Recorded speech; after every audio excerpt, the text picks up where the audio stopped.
All right, sure. What? I can't change my pages. It's like, unless you want to come back to this eventually. That my homework is. Yeah, leave it in there. I will come by and check it. All right? You're fine. Just leave it as a tab so I can check it. Okay. All right. So today we're going to look at solving equations. We've done this, right? We've solved equations numerous times. We're going to look at them graphically today. That's a little bit different. And between me and you, it is not the way that I would typically solve a linear equation. However, when we get to more complex types of equations, solving them graphically is actually a pretty good idea. And so the thought here is if we practice it with something quote easy, then when we use it for something harder, we'll kind of have the basics already behind it. Are you with me on that statement? So not necessarily the number one option always, but moving forward, it definitely will become an option for us. So you can see there's only a couple of things we're going to look at today. We're going to get into this idea, though, of how do we use it graphically. So you will need Desmos, and we'll have that ready to go. We'll let that go for today. But our goal or our objective is, can we solve it graphically? So can we solve it graphically? As you look at this list of vocabulary words, I've defined two of them for you because they're important and you need to have them. Our entire goal today is going to be to graph a linear function. And you're going to see that here momentarily. But if you read the definition down there for a root, it says any value that makes the equation true. And for linear functions, that's when y is equal to 0. We had a statement last week that also sounded very similar to that said when y is equal to 0. Can you think of a situation? We just saw it in example or question number 50 from your homework. Something that included y being equal to 0. Yes, ma'am? Correct. What did the 400 comma 0, what did it represented your what in this problem? No, not the x-axis, the x-intercept. Okay. When x has a value and y does not, that's known as your x-intercept. Okay. So somewhere off to the side, kind of think about your equation like this. Here's some linear function. We're looking for that value right there. We're looking for the point where the graph crosses the x-axis.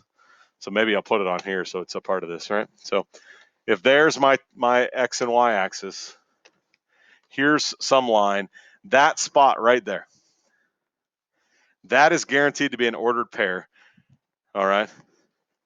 I don't know what that value is necessarily, but I know this much for sure. It is some x comma 0. There's no denying that statement.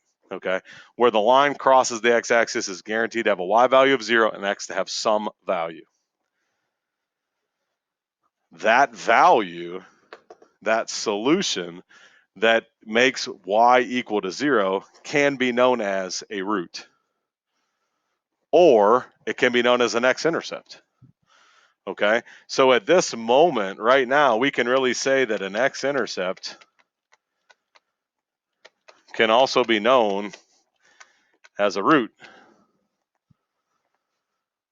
Now, this statement here, a 0 of a function is located at the x-intercept. That kind of means that this can also be thought of in the same light.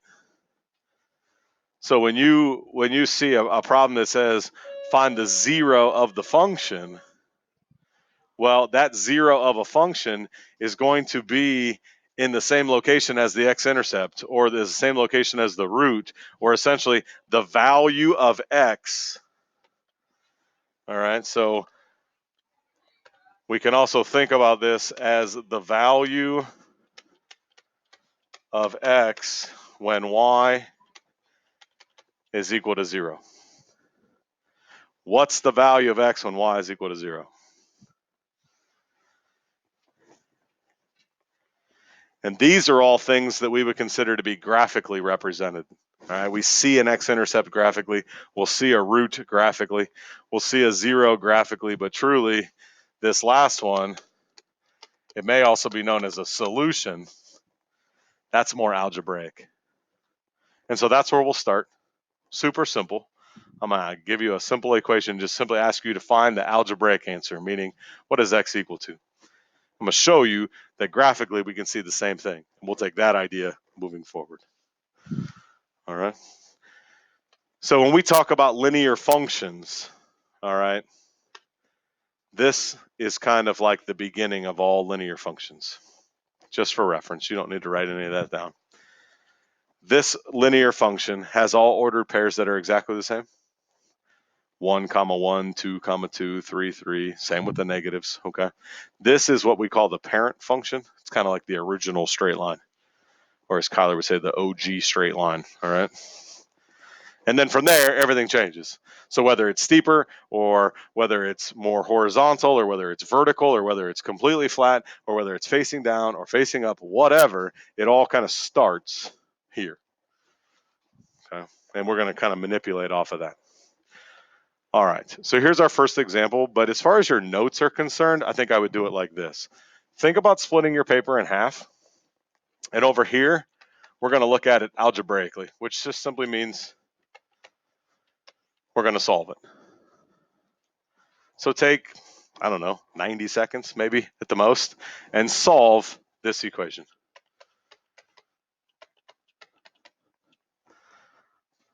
I would have high confidence that we could all solve that. You will probably need a calculator though.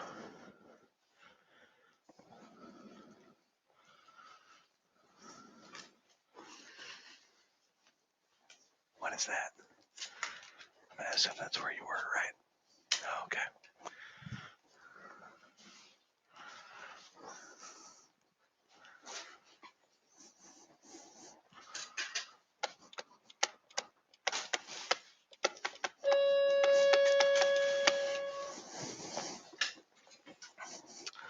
Good. Probably going to need a calculator, unless you remember how to remove that 1/3 from that equation.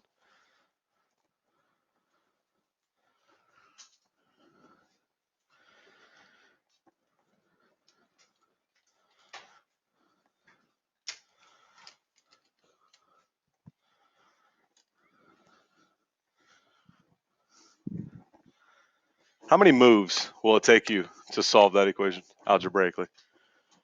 How many things you got to do, Jack? 2. What's move number 1, Jack? Move the 3 to the other side. How you move it? Okay, so -3 cancels, right? -1 is equal to 1/3 x. How do you truly get rid of the 1/3? I think a lot of us are going to say divide, but that's not really true.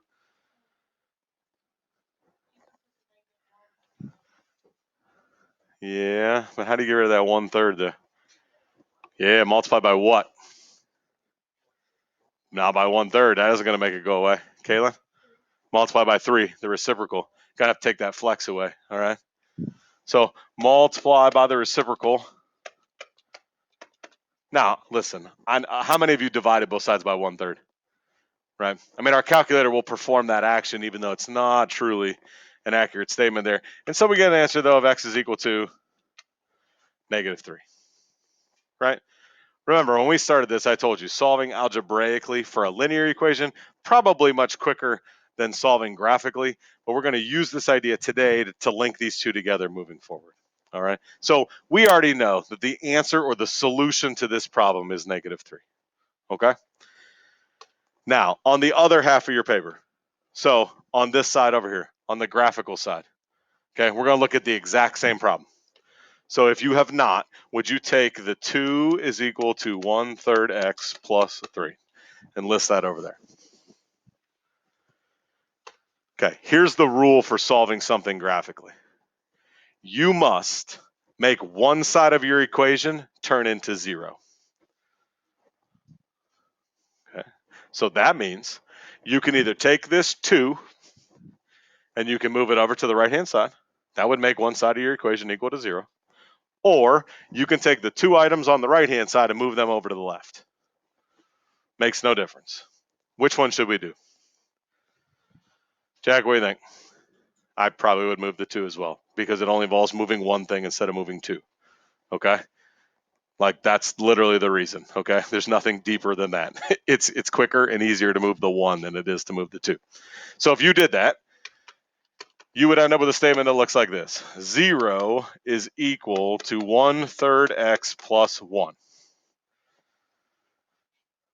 Okay, I'm about to graph that. But typically, if I'm going to graph, I feel like there's something that would be in an equation that's not in this one. Logan? A y, right? Like, where's the letter y at? Well, if you remember here, I'm trying to find the value of x when y is equal to 0. I'm going to bring the variable y into this problem by using that statement right there. So if you take a look at this, what am I about to do? Do you know what I'm going to do? I'm going to put a y where? Not next to the 0.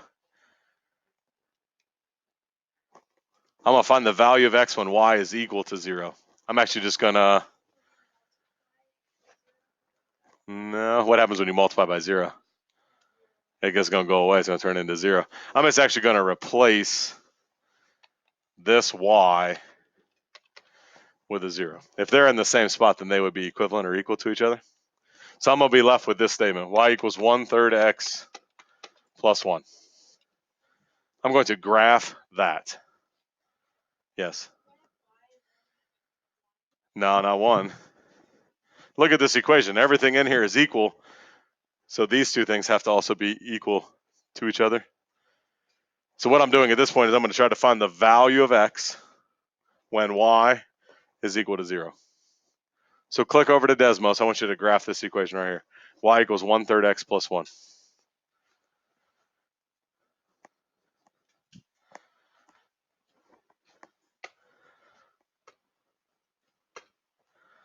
So if you have another equation in there, you can get rid of it.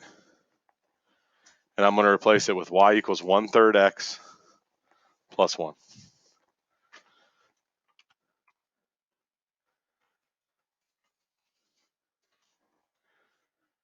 You'll probably have to zoom way back in if you were doing that last example that we had.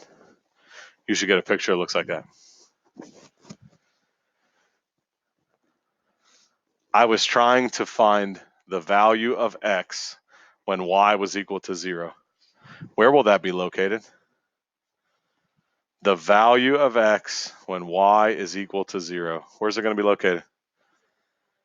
No, that wouldn't be the value of x when y is equal to 0. That'd be the value of y when x is equal to 0. It would be that x-intercept located right there. Now, when we solved this problem algebraically, what was the answer? -3. And what is the value of x when y is equal to 0? -3. So I can solve this same problem graphically and look for its solution on the x-axis, or I can solve it algebraically. Which one was quicker? Probably algebraically, right? That's what we said before we started, right? But what I want you to do is realize how these two things are related to each other. If the variable was y originally, yes. Okay, so with that in mind, I just want you to try this one time. So use this one. I'm not really quite sure why those answers are so large. Let's not do it algebraically. Let's just look at it graphically. So there is the equation. Remember, the first thing you had to do was move everything to one side of the equation. So take a second. Sorry, I'm in your way. I'll move.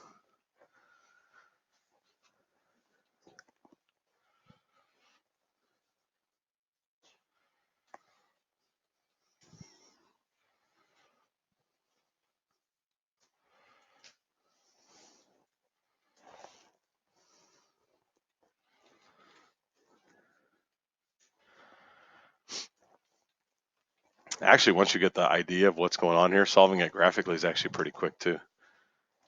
Like once you realize, push everything to one side and graph it, you can get an answer pretty quick, especially using Desmos. Okay, so now graph that. Hold on. That's already a minus. You have to add that. That's not going to be a 2. Right. So graph that. I did. Okay. Hit the home button so you can zoom in a little bit. There you go. So your answer is going to be whoa now. Would it be over here? Uh-huh. Oh gosh. Can I do that? I mean, I guess so. Click on, there you go. Can you see And it? I'd write that down. Yeah, that's your answer. I think this is easier. Yeah. So slide over because it's over there. Right. Stop. Stop. There you go. Click there because that's your answer. Oh. Okay. Remember, if you force everything to one side, you should end up with an equation that says 0 is equal to 2/3 x plus 6. And then we are going to replace that 0 with a y, and we get 2/3 x plus 6. If you graph that, what you looking at me like that for? That's what you did. Yeah. And then I just got to graph that, and I'm looking for what? I'm looking for the x-intercept, which happens to be what? -9, right? So if you saw that graphically, you should have a x-intercept at -9, and you should have a y-intercept where? At 6, but that's not what we're looking for. We're looking for the value of x when y is equal to 0. So the answer to this would be choice B. It would be -9. Okay. Now that means if you took this original problem right here and you solved it algebraically, you would get an answer of -9. Correct? Okay. You don't need to write this one down. I just want you to look at for a second. What's different about that problem? Olivia? It does. What would happen when you put your variables together in this problem? What's going to happen to them, Jack? I don't agree with you because they're not on the same side. It would be 0. What happens in an equation when your variables drop out?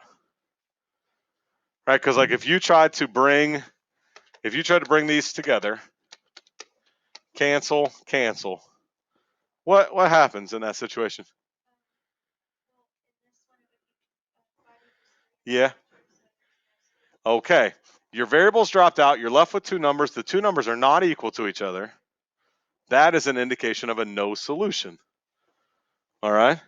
Do you have any idea what would happen if I tried to graph something that has no solution? Now remember, before you can graph it, what do you have to do? Remember you got to make one side equal to 0. You got to push everything to one side of the equation. And then you got to replace 0 with y and graph that result. Will you get a picture? Yes, you will. Try it. Move everything to one side. You get a 0. Replace the 0, with a y. Graph your resulting image. Did you do it? Oh. What? Hit home so you can go back. Oh, okay. Now listen, they're all straight, so don't say it's a straight line. It's a horizontal line. How's that possible? There's what? There's no x value. You guys told me algebraically that this didn't have a solution, right? If you move everything to one side, I don't know which way you moved it. I'll just go that way and say 2 is equal to 0, which ultimately would say y is equal to 2.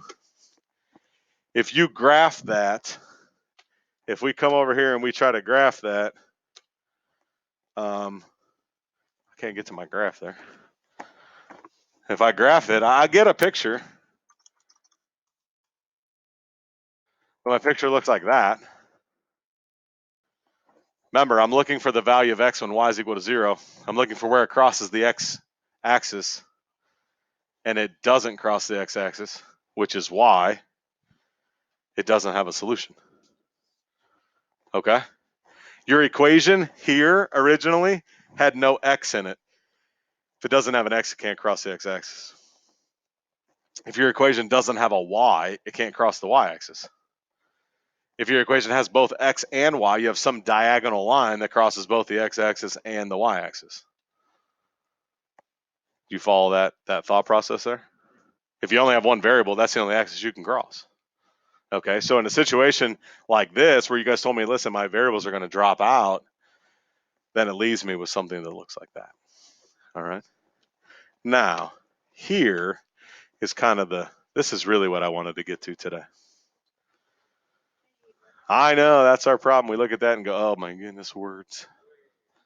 Okay. Numbers just do not combine. All right. They have the same steps. All right. So this is what your homework looks like. And part of it's super easy. And the other part's going to take a little bit of connection to take place. So if we look at this, Kendra's class selling greeting cards to raise money for new soccer equipment. They paid $115 for the cards. And they're going to sell them each for $1.75. So there's the equation. Y equals 1.75x minus 115. The minus 115, because they bought the cards, they have essentially already spent $115.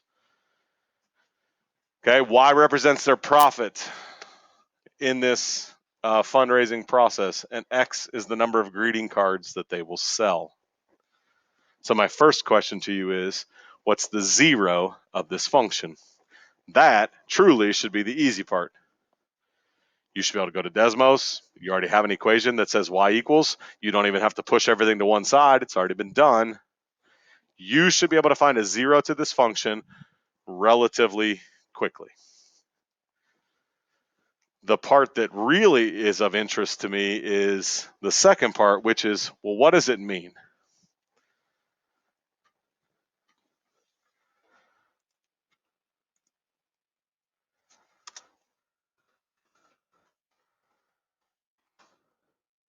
Now, you very well may not see your equation yet. You're probably going to have to zoom out until you find that equation. So Y equals 1.75x minus 115. Okay. Now, please don't get hung up on the color of your letter or the color of your line. You're not wrong if your line is blue and mine's red or yours is green or purple or whatever. Okay? Jack, what's up? Okay. What is it? Say that again. 65.7. If you right now, if you're looking at that line, you don't see any ordered pairs. But as soon as you click on your line, you should immediately see two of them pop up. The y-intercept down here on the y-axis, but the one that I truly am concerned about is that x-intercept over there.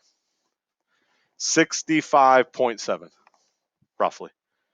Okay.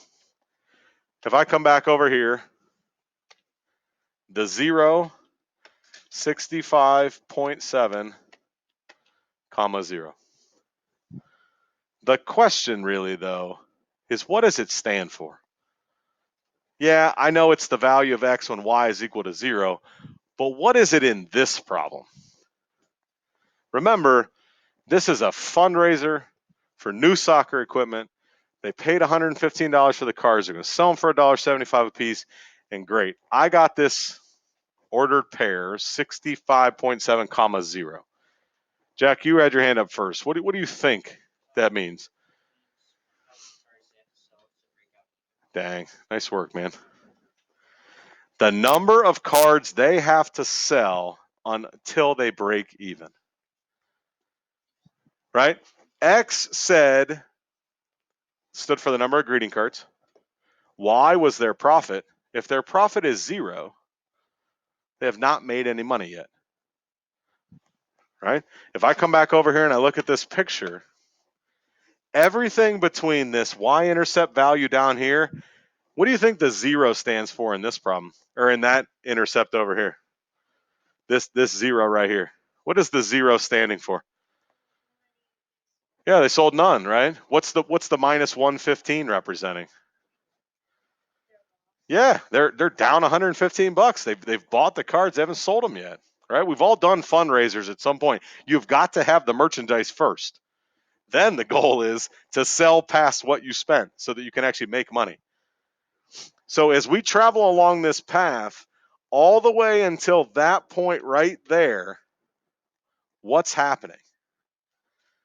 What's happening? They're losing. Yeah, they're at a loss. They're getting closer, but they're at a loss. This point right here represents them getting out of the hole. Okay, so when we say, what does it represent? That's what it represents. It represents what? What's up? No, you don't have any tonight. Yep. It represents them breaking even. So how many cards do they actually have to sell in order to break even? Because you can't really sell 65.7 cards. 66. 65, they're still in the hole. 66, they're a little bit above, right? But that's the spot where it changes. Okay? And that's your homework tonight. This will be the easy part, finding the zero. You can graph it, you'll see it, it's good. But the question is, can you take that and can you apply it moving forward? Okay? That's our job for tonight.